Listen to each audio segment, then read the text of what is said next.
Hello students, hope so you are fine and well. Today we are going to start topic 28 of English grammar and that is a conversation. First of all, I read this conversation which is given in bracket, so please listen it carefully. This conversation is between watchman and the person who spoke to the watchman. So let's start it. Watchman, is this the office of the evening daily? क्या ये evening daily के office है? Yes sir. Where is the editor? Editor कहाँ है? And the watchman says nobody is in the office. Is there anything I can do it for you? Watchman क्या कहता है? Office में कोई नहीं है, कोई ऐसा काम है कि मैं आपके लिए कर पाऊँ? And the man says well I had given an advertisement in the morning. ठीक है, मैंने एक एडवर्टाइज दी थी मॉर्निंग में. I thought it would appear in today's issue. मुझे लगा कि वो आज के इश्यू में आ जाएगी. Watchman says what was the advertisement about? Advertisement किस बारे में थी? About my lost dog and a reward of ₹10,000 for its finder. अब वो आंसर क्या देता है कि जो एडवर्टाइजमेंट थी वो मेरे खो गए डॉग के बारे में थी और ढूंढने वाले को 10,000 का रिवार्ड था, यानी इनाम था. And the watchman says that's the cause of it all. Everyone is out in the search of the dog. अब वॉचमैन क्या कहता है कि यही रीज़न से, यानी यही कारण से सब लोग बाहर है, क्योंकि सब लोग क्या सर्च कर रहे हैं? Yes, dog. Now we will see the exercise 1 of this topic. Read the questions.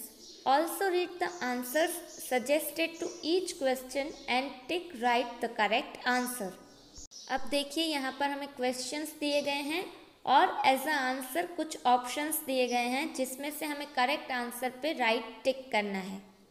First is when did this conversation take place? अब ये कन्वर्जेशन कब की है? And the options are A in the morning, B in the evening and C in the afternoon. And the right answer is in the evening. अब यहाँ पर evening क्यों आया? मैं आपको रीज़न बताती हूँ. अब ये देखिए, जो न्यूज़पेपर है वो इवनिंग डेली है, यानी कि इवनिंग को आता है.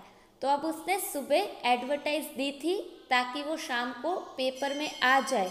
इसलिए ये कन्वर्जेशन सुबह की नहीं होगी, शाम की होगी, क्योंकि उसको लगा कि शाम को यह एडवर्टाइजमेंट पेपर में आ जानी चाहिए थी, पर वो नहीं आई, इसलिए वो शाम को ऑफिस आया था. इसलिए यहाँ पर आंसर आएगा in the evening. Second is where did the conversation take place? अब ये कन्वर्जेशन कहाँ हुई थी? And the options are A at the office gate, B on the sea shore and C is in the office. अब देखिए conversation किसके बीच में है? उस आदमी और वॉचमैन के बीच में. तो वॉचमैन जनरली कहाँ पर होते हैं? Yes, at the office gate. तो आंसर आएगा A. Third one is why was there nobody in the office? And the options are A it was a holiday, B it was after office hours and C is they were all greedy for money. अब office में कोई staff नहीं था, तो उसका reason क्या था? देखिए, उसने एडवर्टाइज दी थी कि मेरा डॉग गुम हो गया है और जो भी ढूंढ देगा उसको एज अ रिवॉर्ड 10,000 रुपीज़ मिलने वाले थे. तो अब वो 10,000 की लालच के लिए सब लोग क्या करने गए थे? डॉग ढूंढने. तो आंसर क्या आएगा? C, they were all greedy for money. And the last is who lost the dog? अब किसका डॉग गुम हो गया था? A the editor, B the person who spoke to the watchman and C the watchman. As we all know, answer क्या आएगा? The person who spoke to the watchman. Now we will see exercise 2. Complete this sentences correctly. अब हमें यहाँ पर देखिए sentence का half part दिया गया है और हाफ हमें कंप्लीट करना है. Now first is the advertisement was about dash dash dash. तो यहाँ पर देखिए क्या आएगा? Lost dog and a reward of 10,000 for its finder. Now second is there was nobody in the office because. अब ऑफिस में कोई क्यों नहीं था? तो यहाँ पर आएगा everyone is out in the search of the dog.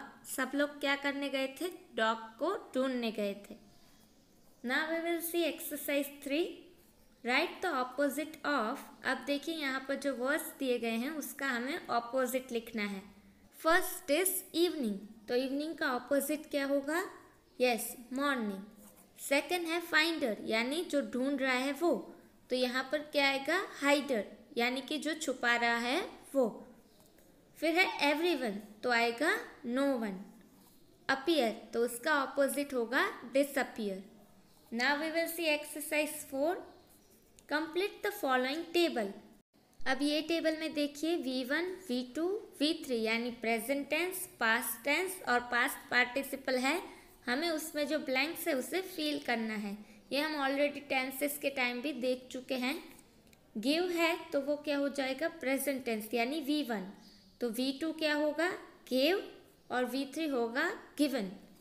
फिर प्रेजेंट टेंस है फाइंड, तो उसका पास्ट टेंस होता है फाउंड और पास्ट पार्टिसिपल भी होगा फाउंड. फिर है लूज, तो लॉस्ट, लॉस्ट.